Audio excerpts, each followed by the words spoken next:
All right. Love doing that. I would like to call this meeting of the Ypsilanti Police Advisory Commission to order. It's 7:00 p.m. on Thursday, February 27th. I guess let's go ahead and take roll call, Lori. Commissioner McCormick, Present. Commissioner Seafor, Commissioner Monroe, Present. Commissioner Wolkoff, Present. Commissioner Humes, Commissioner Mohammed. Present. Once you guys have had a chance to review the agenda, if one of my colleagues wants to make a motion to approve it, unless anyone has something that they'd like to add or change or call out.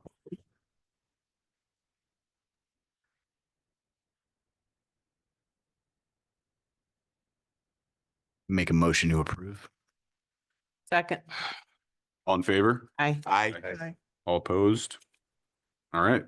The agenda for tonight's meeting is approved. Next is approval of the meeting minutes from the January 23rd YPAC meeting. And Yeah, it's on the back. That's what I was reading. I pulled 2 pages by mistake. Thank you, Kathleen. And yeah, again, once you guys have had time to look through it, if someone wants to make a motion, we can move. I move we accept the minutes from January 23rd. Second. All in favor? Aye. Aye. All opposed? Okay. All right, time for public comment, and then there will also be time for public comment after we go through more of the agenda.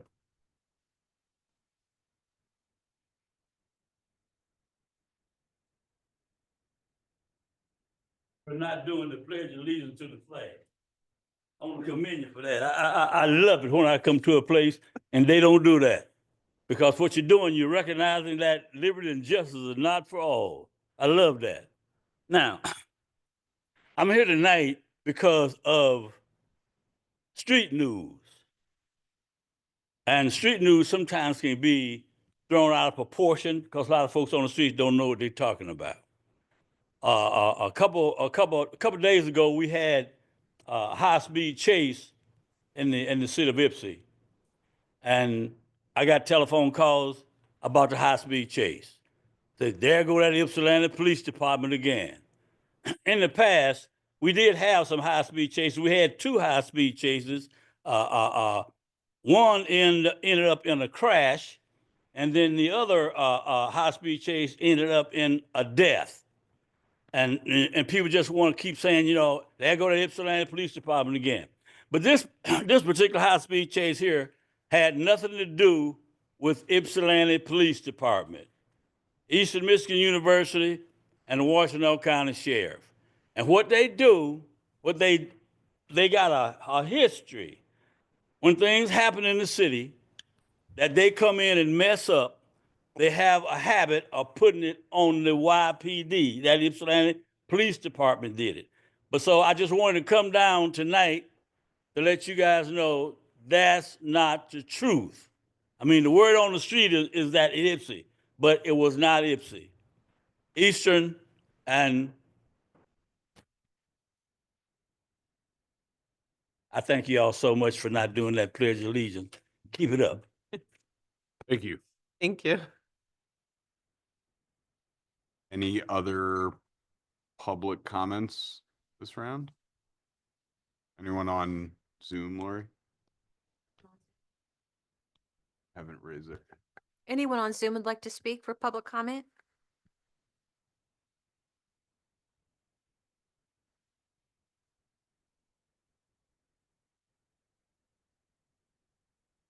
Into the agenda. So, is it Chief of Police Anderson? Interim Chief of Police Anderson? Interim All is right, fine. all right. Interim's fine. I lost track of time when it was still captain going to be interim chief. Okay. Interim Chief of Police Anderson. Thanks for including some of the statistics in the packet here. The floor is yours. All right, thank you. Thank you, commissioners, giving me the opportunity to speak. Councilman Tucson. I'll start with the stats from January. We ran these a little differently than we have in the past, where we actually did a 30-day kind of split for 31 days for January, just to give a more accurate picture of our crime statistics. Looking at the stats, I really didn't notice too many issues or too many concerns just on the first page. Actually, we're trending down in most categories from the same time last year. I did look at, burglary, forced entry. We had 4 last year. We had 3 this year. Actually, looking into the reports, one of those burglaries probably could have been classified as a drunken disorderly, where an individual just kind of drunk, misplaced, wandered into, a residence. I don't think it was actually burglary. Going over to the second page with larcenies, we did see larceny thefts from vehicles. We kind of stayed steady as we were from 2024. In 2025, we had 12. But looking into the stats, 50% of the 12, which 6 actually occurred in the Penn Place apartments from the 950 to the 1000 area. So, the dates are similar in proximity or time. So from here onto Green Road to Louise Street, those were occurring, I believe, in that area. Similar to, larcenies, if you look at 23007, we saw a slight increase by 1 from 2024. Most of these were packages being stolen from residents. The motor vehicle thefts, again, just a slight decrease. We had 6 last year, 5, but even one of these, reading through reports, actually going into the report, was more so of a B&E. Probably was an attempt of a stolen vehicle, but it was just damage to the steering column. And in another situation, I'm pretty sure it should have been classified more so as a civil, where somebody allowed somebody to use the vehicle and the vehicle was later returned. So I don't see any, I'm not concerned about the numbers. If anything, the motor vehicle thefts might want to start watching to see if that trend continues over the next month or two, especially in that area. Just flipping over, we did have a weapons offense. We continue to have a few problems at the transit center. I know a lot of that gets blamed and attributed to youth, but the individuals that were coming in contact with weapons are actually adults. So there are youths hanging out, I guess I would say, or loitering, but weapons are being carried by adults. And this is actually probably the 4th pistol, at least that I'm aware of, since about November that we've caught connected to the transit center. So did have one CCW arrest, and that, like I say, that started from the transit center. Hey, Chief. Yep. Are we in cases like that? Is this someone who is approached by police because of either a call or something else, and then they end up having a pistol that they don't have CPL for? Yes, sir. Like in that case, it was actually a 911 call where the individual was like brandishing it, trying to hide it. The individual also was drunk. So staff called, and then once officers got there, the subject tried to evade officers, but later was apprehended with it. So, yep. Got it. Okay. That did originate from 911 call. And then just really on the backside, definitely we're having more juvenile complaints. Most of those complaints are, originating, I feel, in the Washington area onto transit. But I expect we're working with different community stakeholders from AATA. I've got a meeting with them tomorrow, and Ozone House, where we're trying to contact parents and trying to discourage some of the loitering that occurs at the transit center. Other than that, I didn't really have too much on the stats. I'll go right into my report. For uses of force, we did have 1 use of force reported in January. That's the case number there. That is currently under administrative review. At the time of this report, that was the only one, but we did have a use of force occur within the last 24 hours. That also will be added. I'll report out on that next month, but that will be under admin review as well. Neither one of the uses of force involved, I would say, like weapons. It wasn't a pepper spray. It wasn't a taser. Obviously not a firearm. These were simple more handcuffing, not compliant handcuffing. So both of those are under administrative review. No citizen complaints at this point, no vehicular pursuits. I'm going to start reporting out on vehicle pursuits as well, because I get a lot of calls and inquiries about vehicles going through the city of Ypsilanti. None of those involved us, our department. Just a further update on training. As I spoke to last month, we've had 2 officers. One officer has completed background investigations training. We have another officer going here in the next 2 weeks. It's an online class, and that'll be taken care of by the end of March. We have two officers in detective school currently right now, and both of them will complete tomorrow. So as of tomorrow at 6 p.m., our detective bureau will be staffed by 1 officer. We will have an officer at least on call to help respond to critical incidents and to start that investigation. 2 officers will be going to evidence tech school. I call it crime scene management, but evidence techs basically to assist in crime processing. Both of those officers will be done with the training by March 21st. CPR we're doing as a department, that's being conducted by YFD, and those are occurring over 2 days, on March 17th and the 21st. Myself and Officer Edwards, we completed the OC spray instructor school, and we're rolling that out to the department towards the end of the month on March 28th and March 27th and 28th. And we're working with CMH, Corner Health to try to figure out how to get some combined mental health training that we can roll out to the department. Every member in the department, myself included, will be attending that training. Recruitment and staffing, currently at 16 department vacancies. I anticipate by the end of March, we should have 13 vacancies. We have an officer that's starting on March 5th as a police officer. We have another officer that's starting on March 17th. We have 2 officers or 2 candidates right now that are finishing up the background hiring process. The actual background investigation is complete. They're just finishing up psych and drug screening, and I anticipate being able to start them. I want to start them by the end of March, but we might have to wait to the first week of April for scheduling and onboarding purposes.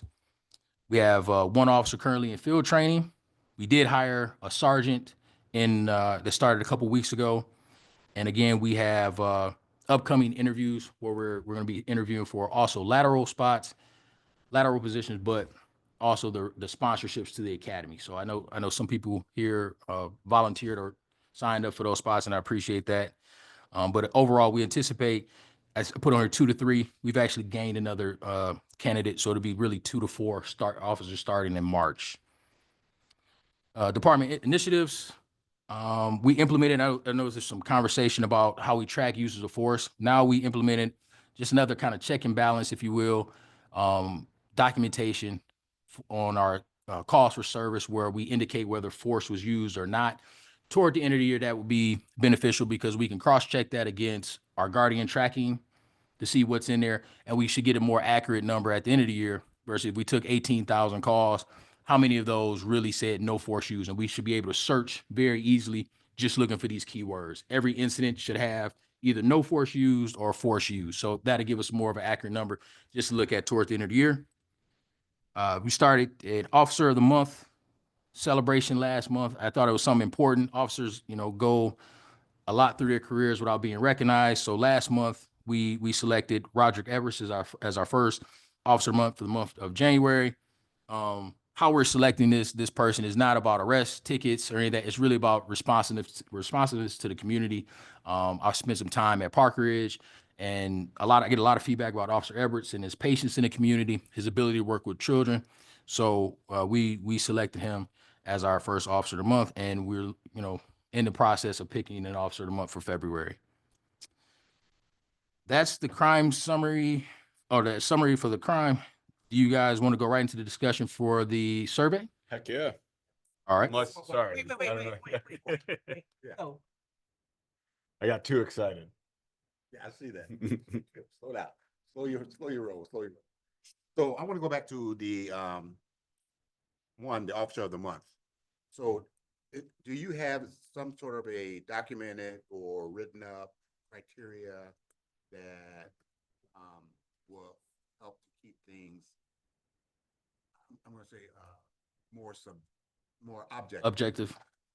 You know what I'm saying? Because, I mean, seriously, I can call in, I want, Officer Smith has been helpful to me and happened to be that he's in my territory and I can call in a bunch of times and then he got 15 reports for how wonderful he is. So, this month, it's Officer Humes. He's the man. But do you think, So, yeah, sorry. that's what I'm asking. So that's what I'm wondering. Do you have some sort of criteria We, that we, is all that's stated that everyone, all the officers are aware of and know that this is part of their part of the observation that's happening through the department? we have official award criteria for different things in the department. There's actually a policy on it. This falls a little more informal. Officer Everest has not just received one compliment, he's been receiving compliments probably for the past year. So we're a little late in recognizing them. So this is just really to acknowledge, some of the good work. And we hear several officers, I've gotten several reports about other officers. So this is going to be participatory, and we're going to spread this around. And this is, we just want to recognize the good work that officers. It's not to eliminate anybody or discourage anybody. We're going to be very intentional about acknowledging, not only holding officers accountable when they're wrong, but we want to recognize the good work that they do. I hear you. I mean, intent is always, I appreciate the intent. I just want to know that there's some sort of a protocol, some sort of a standard that's out there that all of us, including, the committee here, we see it, I like to, have a copy of that and we see, oh, this is what they're looking at. This is what they're talking about. This is how this is going to play out. So at the end of the month, you're gonna go, Officer so-and-so, covered quite a few of these, and that's appreciated. I guess my take on that, like, 1 month it could be, hey, this officer got 15 different phone calls from different people who were all thrilled in a different way for like him going above and beyond. 1 month it could be like, that old lady's dog got saved by this other office. I guess to me, for something where it's just about like internal morale more than anything, I don't necessarily Agree with you. I don't necessarily care a ton about Checking off the all the boxes. criteria. Yeah. Like, to me, it's because also maybe there's some officers, like, I know we don't have a SWAT team, but like my assumption is, right, like people who are kicking doors in for something or like in more high risk situations are less likely to interact with the community in ways that the public's going to call and be like, hey, that officer in a face mask who kicked in my door was like, but maybe they do something that deserves Officer of the Month at some point, even though it didn't come from the community at all. It came from. So I don't know. I hear what you're saying, but I guess to me, it's like a motivation. I would just say this is really internal. This is about motivation. It's about acknowledgement because, in my experience in law enforcement, my small experience, it's the standardization in all these policies that make it hard to actually recognize officers. If possible, as you do this, and I don't mean, as you do this, if we on YPAC can start having some of the vocabulary of what internally, what people are getting, because to communicate what's happening and being able to showcase the positive things that are happening. So as you're going through this, and it might take a couple months, but if you could in your monthly report say who got the internal award and potentially Like why. Yeah, the reason why. So now we can say, I can comfortably say that when somebody says, well, officers never show up any place, we can say, yeah, and there's this officer who has done this, and so we can start sharing vocabulary is what I'm saying. So, and as we move down the street, we can start going back and forth, or if, you know, if one of us wants to have somebody, we know who to invite. Okay. Are people comfortable with that? The rest on the, I think that building a Commissioners? body of, hey, here's the blurb. Oh, sorry. Oh, no, you're good. You can finish. You know, over time, right? By June, we'll have 5 or 6 of, hey, yeah, this is what they were. Here's a couple sentences about what happened. And then we'll have lots, like as each month goes on, certainly there's more to say about, yeah, the criteria, it's kind of an internal thing, but if someone asks, like, here's what the last half dozen. right, I mean, So, yes, so we have. yeah, that's fine. And then would it be safe to say that the submissions to the survey would also help in that effort to find Officer of the Month, possibly? Possibly. I hadn't thought about that, but yeah, I mean, I don't disagree with that. Yeah, possibly, could be. Absolutely. What a segue. That was. That was the use. I promise it was unintentional. Yeah, oh, yeah, right. Anything else on what we, I would like to go back a little bit farther. I like looking at discrepancies and big jump numbers. The one that I have is animal complaints. It went from 7 to 18, up 157%. Do you have any thoughts on that? Yeah, I didn't, where we at? I'm on page, I don't know. 3800. One. What page is that at the bottom? it's on the page that has Group C totals, but it's at the top of that page, part of Group B. Oh, good job. Animal Clay said jump. I'm not sure what that big jump was. We're not, you know, I'd have to go back and really look at that. I don't know if it's complaints of animals or loose dogs or something like that responded to, but we're not having contact. It's not like we haven't been going to the Humane Society. We haven't been calling for the ACO. And I don't know if these complaints are just being made, if this is a deer issue or what's happening or what's being reported. But we haven't gotten any, you know, these numbers and what's reported here hasn't come out on the other end. Is that like actually like, was it a down deer? Was it a loose dog? Do we have to convey it somewhere? But let me look more into. Yeah, no, I was just, as I said, I look for, I can tell you on my plot of land, like where my house is, Yeah. last year, nothing. This year, there's a hawk that keeps trying to eat our chickens, complaint. And there's some stray cat that keeps trying to squabble with one of our cats. I don't know. And could it also be animals being outside, because we did have a cold snap, that's and I what I know was wondering. If people there get was- mad when dogs are outside playing. And ma'am, that's what I was gonna refer to that the same way. I think that's also part of it. Barking dogs, it all depends sometime on how it's coded when it comes from dispatch to us. And when we don't go back and verify it properly or change it over, you see these jumps in different criteria that it's like we didn't have these types of calls though. So I don't see it. So I see this spike here, but in the incidents that I'm reading every day, it's not referencing anything about them. So that could be very, very true as well, that somebody wanted a dog checked on or a barking dog, and they're just putting it as an animal complaint, not that we're having actual contact with an animal. Yeah, no, it's just, once again, it's looking for this. Thank you.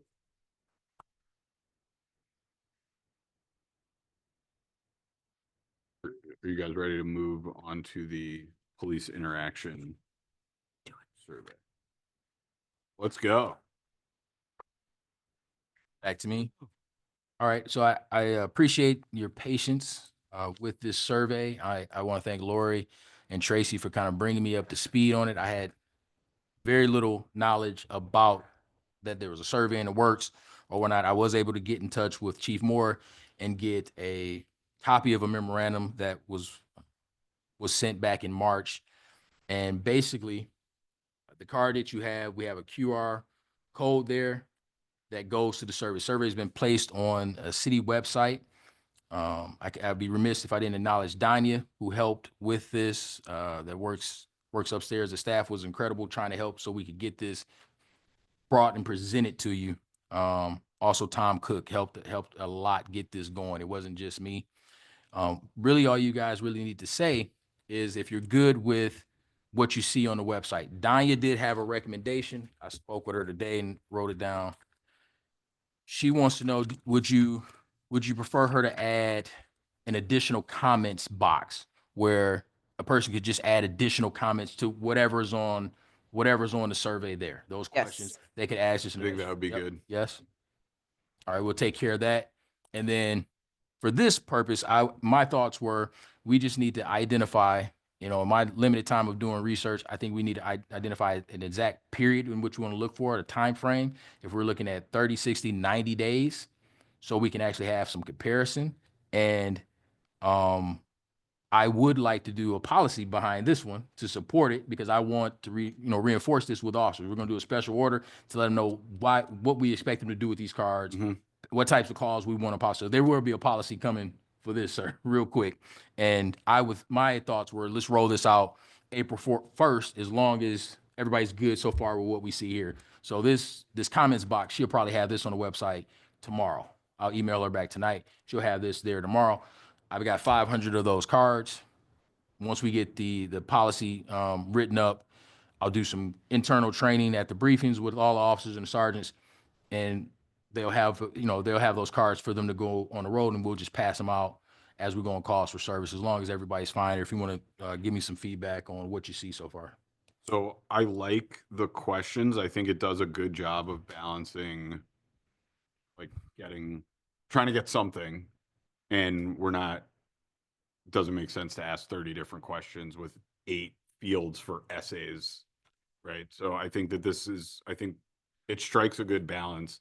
I do think that it also makes sense to add something like at that top header part where I know it's clear that if you don't put your information, it's anonymous. I think putting a sentence or two about, this is anonymous, or like if you want this to be anonymous, you don't have to, I don't know, something about like we don't really care who you are.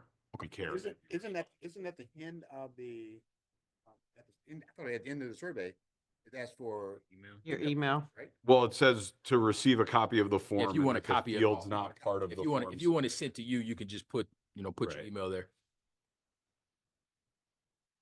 So that's my only.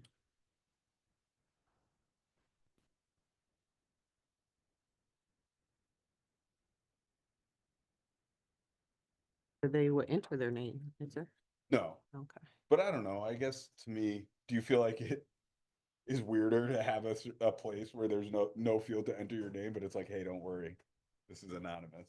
No, because a lot of, when they want reviews or on something that occurred, Mhm. there's no room for your name. It's Right. just, they want to know because they're looking to, enhance their services or improve their business techniques, things like that. So there's a lot of reviews where they don't ask your name. Yeah, I guess my concern is that people, if I were filling something out about the police department where I lived that was not positive, I feel like I would be less likely to do it if I had any question That it wasn't that anonymous. it was not, about whether or not it was anonymous. Absolutely. And look, that's going to happen no matter what, because saying it's anonymous is not the same. Yeah, I mean, but I think that it's worth thinking about, but I'm interested. So you want to add a header just saying that this survey is completely anonymous? Yeah, keep in mind that this survey is totally anonymous. Or something, yeah. May I ask a question before we vote on choose to do that or not? One of the questions is if you were arrested, the officer used excessive force against you during any point of the interaction. I'm going to play it. What if the officer writes up their stuff, does not say there's a use of force, but on this it says yes?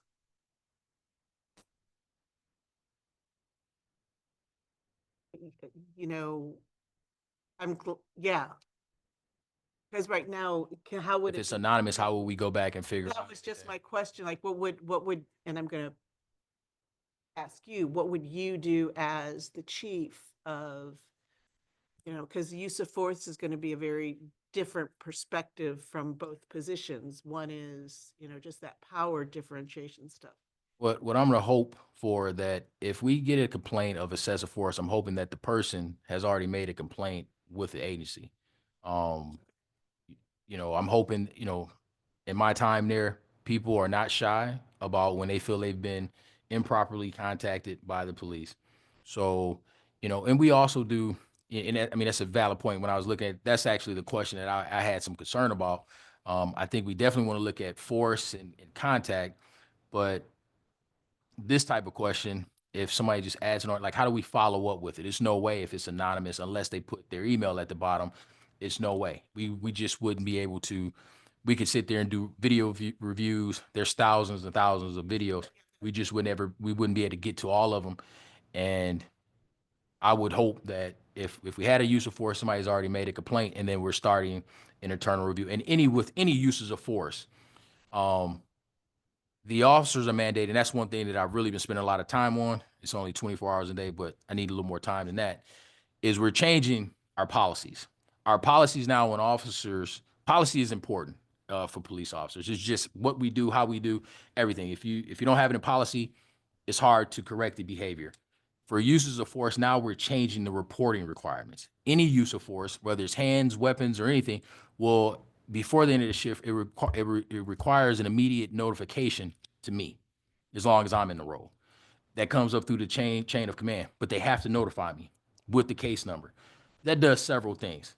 A, it lets me know that this has occurred, and now I know where to check and look for to make sure the paperwork's actually getting completed.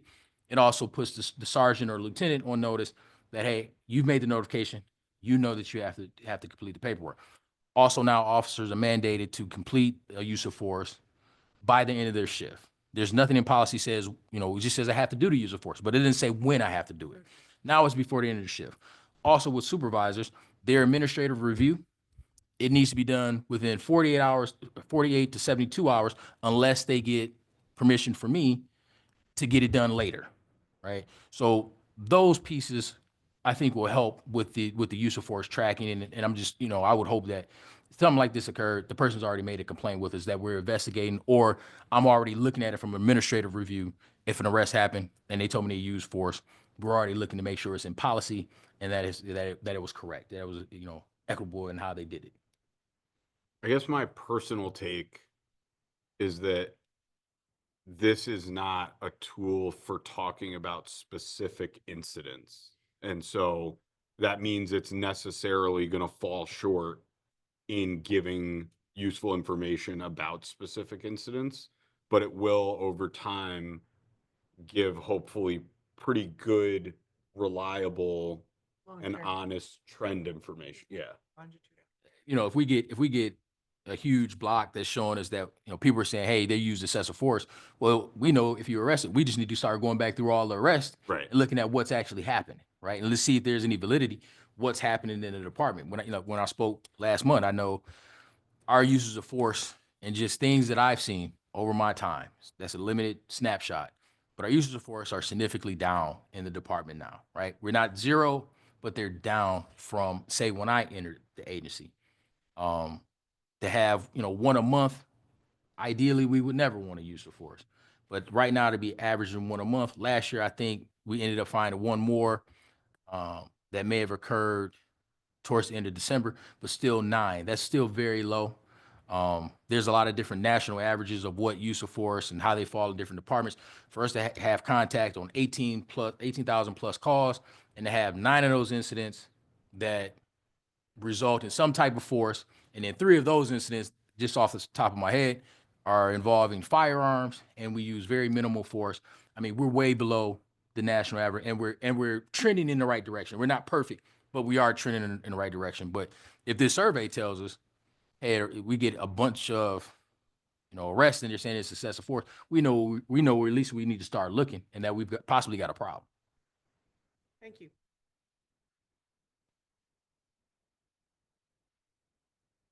And the team? Just one.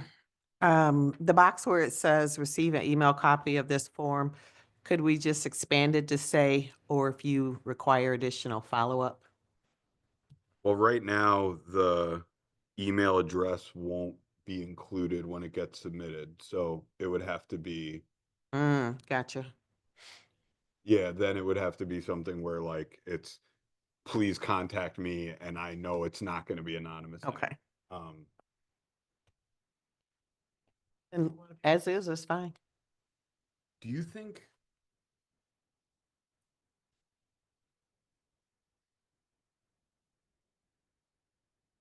I like it for what it's meant, what I imagine it as being designed to do, which is not like it. Yeah, in my work, we ask one question.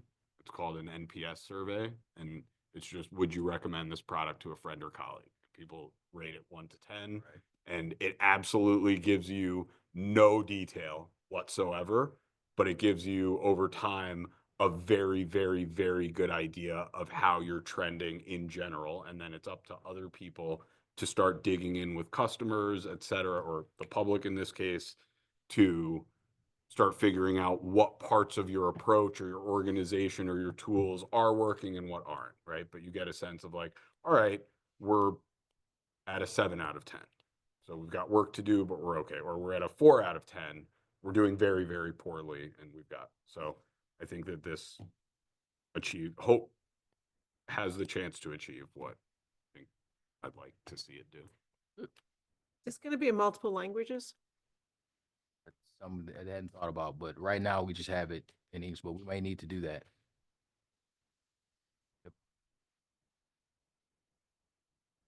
What percentage of the city of Ypsilanti speaks English as its primary language? I haven't thought about that at all. I don't know the statistics. I know what the statistics in my little microcosm. Native English speakers we have, first.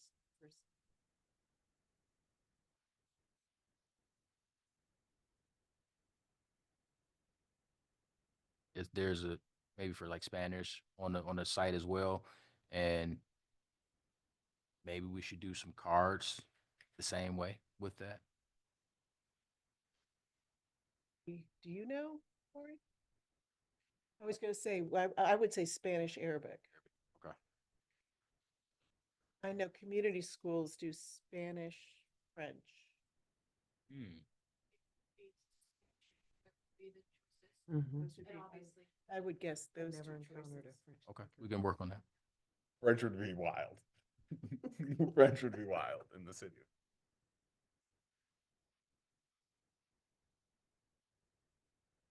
Door and someone's like, sorry, I don't speak. Like I only speak. That would be. Yeah. Okay.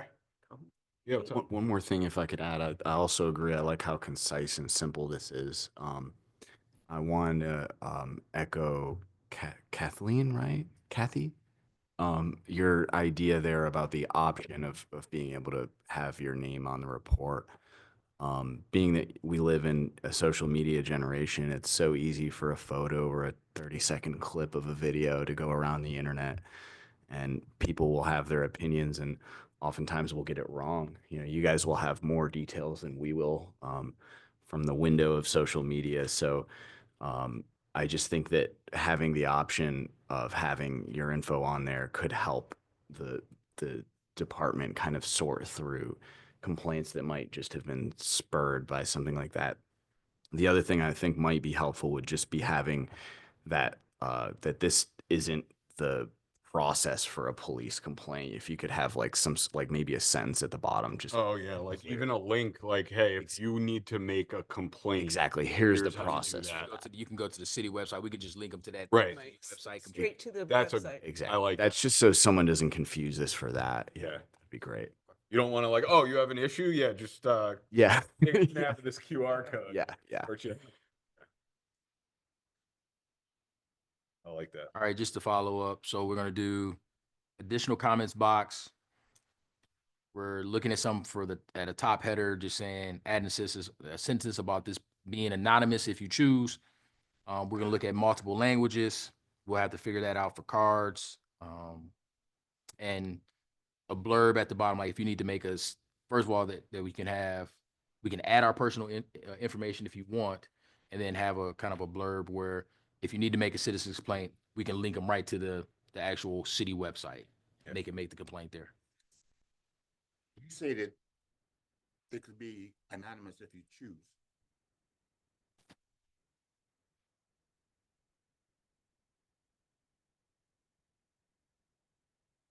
Contacted. Yeah, then you, you we'll can't put, be we'll put the name part down there where you can put your name if you want, or not. You can choose to remain anonymous. Oh, okay, gotcha. Right, okay. So we'll add a box at the bottom for the name or your contact. If you want follow up from this survey, we will follow up. I Or you think- can remain anonymous, or if you got to file a citizen complaint, if this is something, this is a bigger problem, we'll link you to, We have another QR code. we have a link to go right to the city page, and then that'll come through the city manager to me. Gotcha. Thank you. And I think it's probably like, that's part of like what YPAC should be, or should try to do, what maybe we can use city or police department social media to do is like explain a little bit at some point. Like if someone asks me, right, it's easy to explain like, okay, yeah, it's going to default, it's going to be anonymous. If you want, you can put, but it's hard to write that all out in a way that's like super clear and also fast. So I think part of it is just talk to folks, they talk to folks. It starts to, takes a little time to build up steam, but.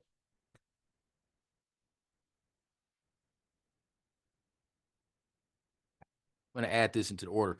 We're gonna direct, I think in the communication, we're gonna give this survey out at calls for service. You thinking traffic stops? Yep.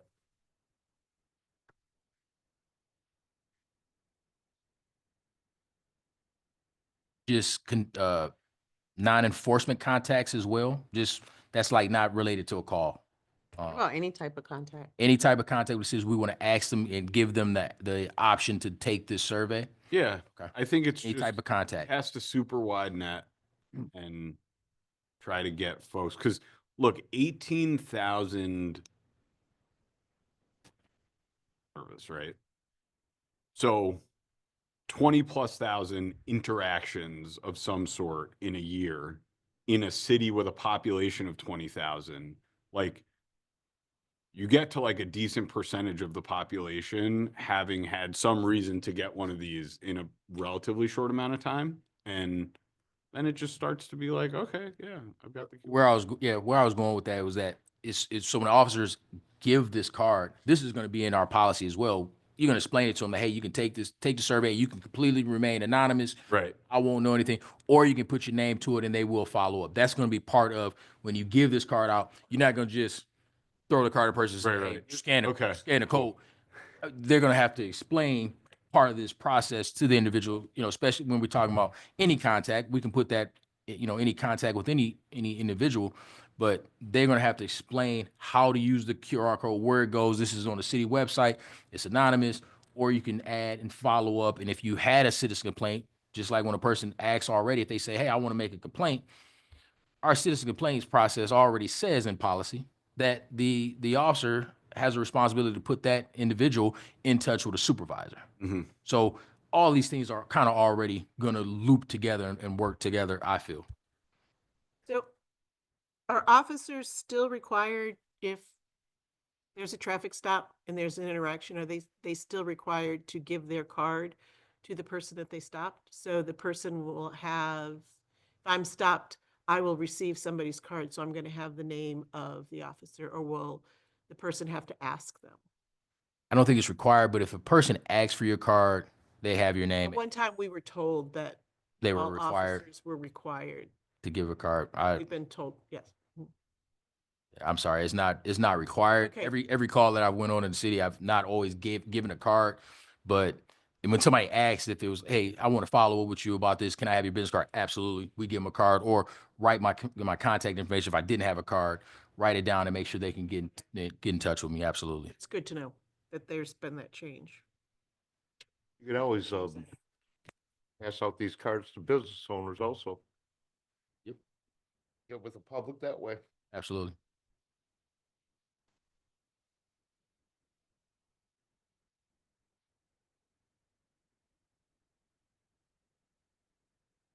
Enhance them out. I love this. I do like the having them handed out as part of the interaction, as opposed to You're just having them at a business. like a car, like, I just want the, I'm thinking about the same thing. We want to get actual data from our contacts, not just random people stopping through and say, hey, I really don't like, we dislike police. I had a bad interaction with police. in or I this love the town," police and or I like, wanna. yeah, we want to see exactly what's happening at this time when we're delivering service. That's what I'm very, very interested in. I'm open to any ideas that you think, on how we can push them out there. But I think we'll get very good data. We'll see what direction we're going to see what kind of interactions they're having right now with our officers and where we need to go. And what we're doing right, we keep doing it and improve on it. If we're not getting something right, that's where we want to focus our efforts. Cool.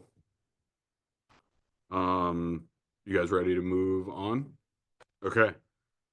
Commissioner Monroe. Yeah, thank you.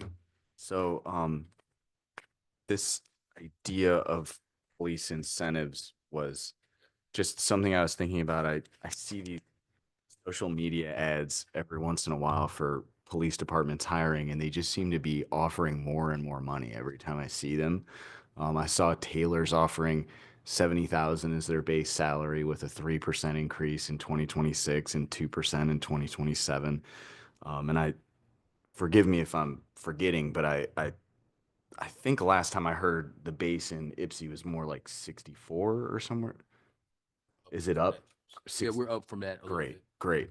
Um, and that paired with the cost that buying or renting anything right now is just atrociously expensive. So initially I saw this program just as a realtor. I'd seen Eastern offering an incentive to have their staff and professors and employees live locally, and so they have a forgivable, it's like a secondary mortgage that they can access to help them with down payment, remodeling, kind of what or closing costs, whatever they need to help them get into a house.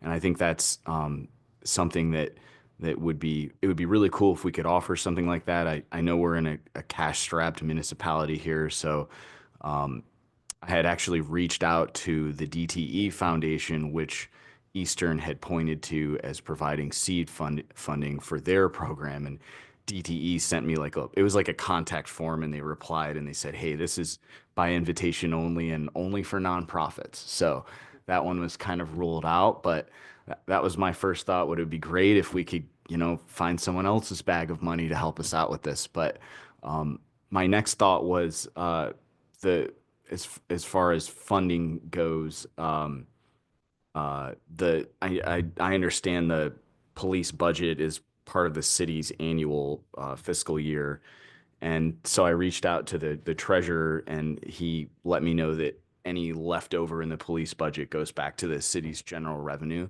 And I've heard kind of mixed things on the city's financial situation. Councilman Tucson might know this better than me, but so I've heard that they'd had a surplus and then a shortfall, and so I'm not exactly sure where that goes. I'm afraid that maybe this money's like we already owe money, so any surplus might just go to that. I think if I'm not mistaken, we can get more.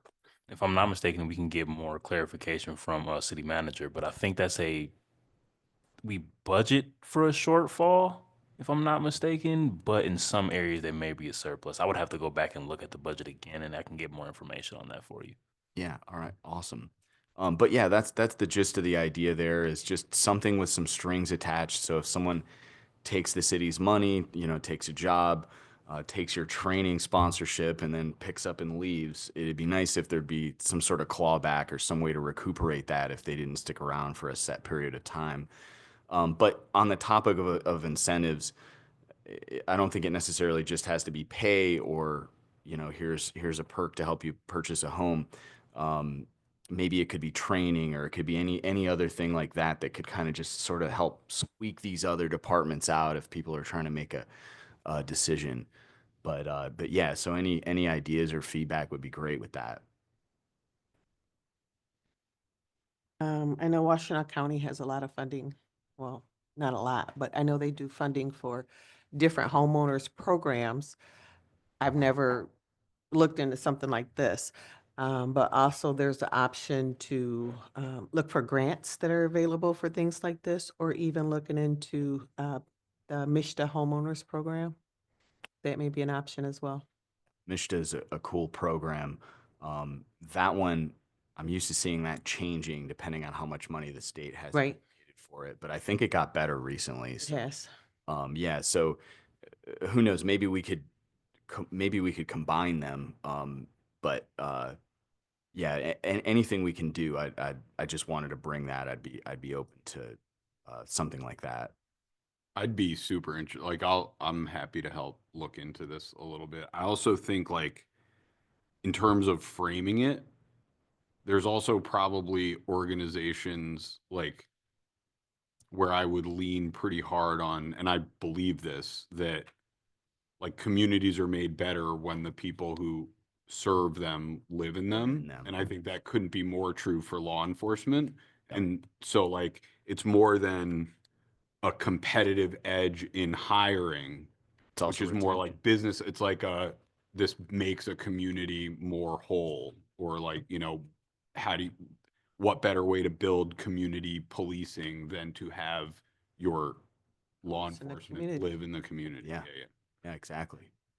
I would say I agree with everything that's been said. It definitely, law enforcement today, there are incentive programs all over state. There's always someone who's given more money as a signing bonus or deferring money. And we won't be able to compete with a lot of those. We have made, deliberate attempts to get officers to higher pay. So right now our top pay for officers is really roughly about $85,000. That's significant. That's a significant increase from when I was an officer, but I get it. Inflation and different things, the cost of everything has gone up. We also, last year I worked with Chief Moore in the city. We started offering signing bonuses, which we offer $1,500 once you complete field training. And then we also offer $500 for referrals from employees once that person completes field training. We're looking at, with the officers that's coming aboard, we're working on a contract. The contract will be a 4-year contract because we're paying for the sponsorship, and then we're using these grants from MCOs, which are designed and allocated for each department. So each department in the state of Michigan, as far as I understand, has got 25 initial, and then I think they extended the program, so now you have 30. But once you exhaust these, they're gone. This is money that's specifically for your agency. And if you use that grant and a person goes through training and then they leave, it doesn't matter. You've lost that grant and you've lost the time because you paid them a wage. Now you've paid for their uniforms, all these different issues or items, and then they just leave. So I'm hoping that the contract works, but also something that's working in our favor is, I said when I entered YPD about 12 years ago, the biggest advocate for this agency's success would have to be the employee. And what I mean by that is our best recruiter is always going to have to be the employee. When I was on the road, things that were going on in YPD, I wasn't telling my friends to come work here. Today, that is significant. That's changed dramatically because our officers are recruiting their friends now.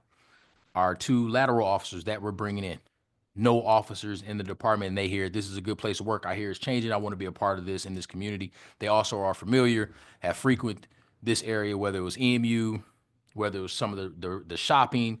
They're familiar with the area. The 2 individuals at the end of the month, similar stories. There's a person in the department that's telling them, come in, we're building something here. This is a great place. We're changing how things are done here. When you brought up training as an incentive, that's something that I hold true and I hold close to me. I believe in training. You got to get people involved. One thing that, from the moment that I took the interim role, it's important to give people a purpose. Everybody wants to feel like they're a part of this team and they're contributing. So that's what I've been really focused on through our personal development budget, is getting people to training, figuring out, hey, what do you want to bring to the team to contribute? Whether it's being a firearms instructor, whether it's being a patrol rifle instructor, whether it's teaching de-escalation, OC spray instructor, crisis intervention. We send an officer Evers to crisis intervention training. Whatever it is, getting those individuals involved in the workplace, not just taking 911 calls, but getting this additional training. to make them feel like, hey, we have a plan for you and you're part of the team. So I think all those variables will contribute to us being able to recruit and ultimately retain. The housing issue, I couldn't agree more. I won't get into my personal experience, but absolutely, I think, police officers who live in the community, that is the true model of community policing. When I grew up where I lived, my parents were Detroit cops. They lived in the neighborhood, and everybody knew on those blocks, hey, the Andersons, there's 2 cops live down the street, and they knew everything that was going on. We didn't have some of those issues, and I'm just sharing that, but that was my experience. So I couldn't agree more. I don't know how EMU's program really works. I'd be interested to see how many people are taking advantage of the program or how it's working for retention for them. But I truly agree that there's a lot of incentives. There's always gonna be somebody who pays more money, who gives more. I think our employee is going to be our best recruiter, and I think we're marching in that direction currently. I think maybe Commissioner Monroe, let's maybe spend the next 2-3 weeks digging into this a little more, and maybe in advance of the next meeting, you want to shoot Lori a note and we can get it on the agenda again and we can just check in. I think that'd be Sounds great.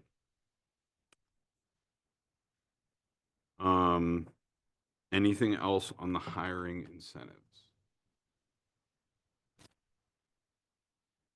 Moving on to our second round of public comment.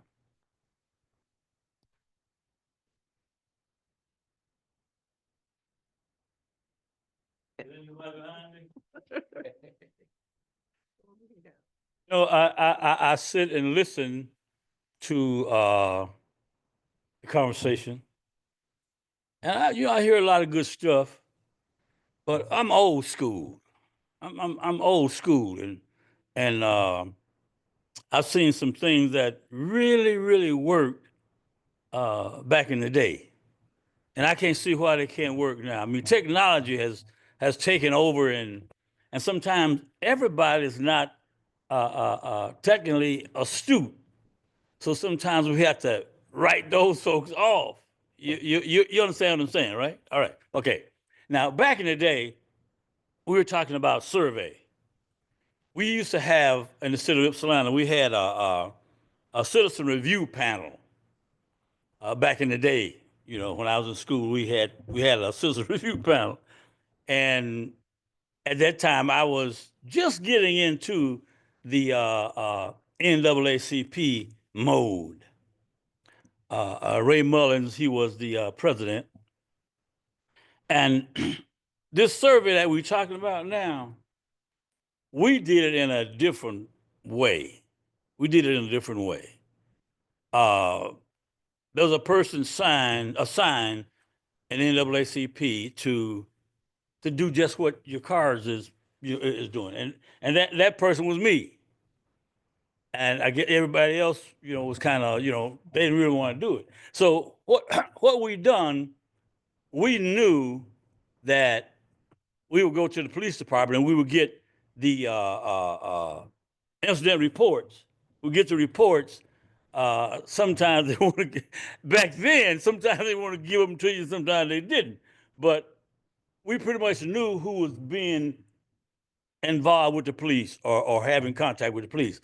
And what we would do, we would go around, knock on Mr. John's door. So, Mr. John, you're on January 31st, you had contact with the police. And we'd tell them what it was about. And they said, how were you treated, man? How did they treat you? And then being a one-on-one individual, them people would tell you the truth. They would actually tell you the truth. And they was not afraid to, say, hey, tell them I said so. And I think it worked out very well.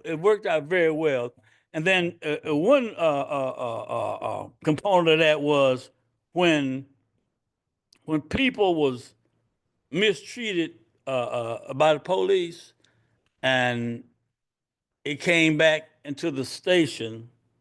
You had the lieutenants and you had the sergeants, things like this.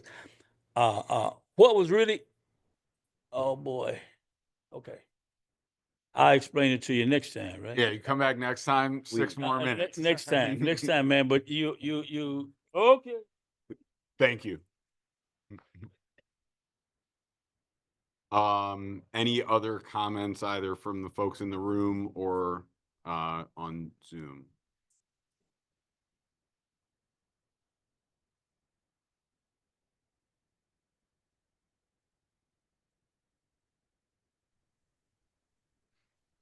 Hello?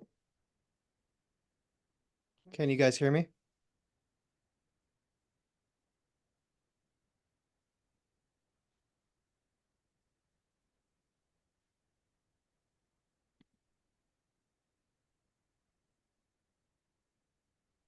You can go ahead and speak.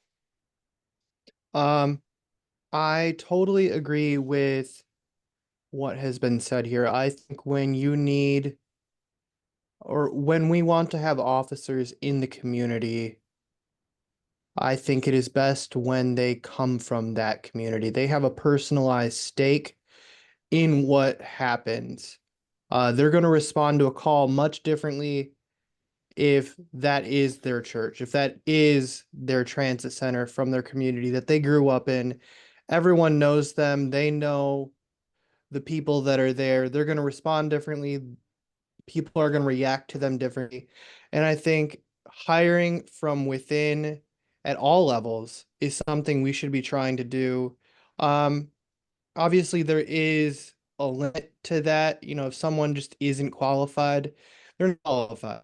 But I think you could go and possibly stretch qualifications if you think they can grow into the role, and if that is something the department can support. And I think that's everywhere from the introductory roles within the police department all the way up to commissioner roles. I think that is something the city should be doing, should be looking at. Um, and I just wanted to voice that I think I um really appreciated hearing that being said amongst this advisory committee. Thank you. Thank Thanks, you. Jake. Anyone else on Zoom? Okay.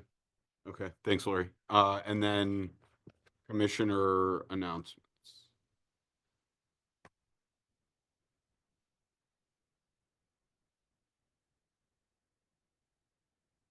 I'm not. I'm not. All right. So I just want to make everybody aware that beginning April the 8th, I will be doing a walk the ward type of event in Ward 1. So the first installment of that will be right there in Ainsworth Circle. More information to come as far as time and meetup location. And the purpose of the event is to do exactly what it says, just walk around the ward and just see all the things that residents need to be seen, answer any questions that residents may have, what's going on in the city, and then just get out there and interact with people and walk around. Because I mean, to build a community, everybody has to know each other and be comfortable with one another. So get out there and interact. So if anybody from YPAC would like to Mhm. you know, accompany me on this walk around Ainsworth Circle on April 8th, it would be great. Is it just a circle? It's just a circle. It's just a circle. Okay. It's just I promise. Came in no cane today. No excuses. I promise it's just a circle. So yeah, April, I'll be running by then. that's another way to get the word out and let the community know about the department surveys if they haven't heard about it by that time. So I just wanted to put that bug in you guys' ear. What time? That's gonna be coming. I Okay. haven't ironed out a time yet. So maybe by next meeting, we'll have Absolutely. all the details. Absolutely. Okay, cool.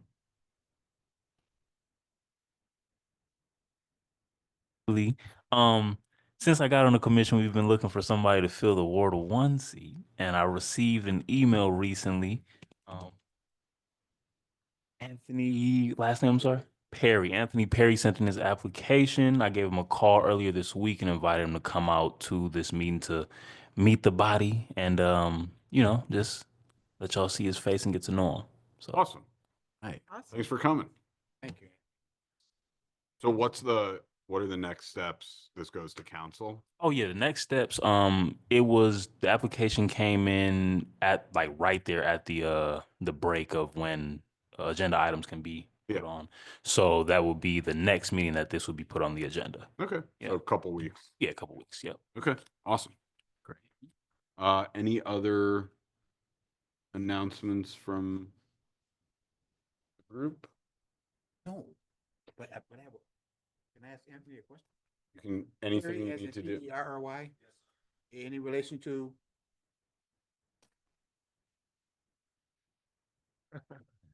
I was just thinking. I was just thinking. Okay, thank you. No.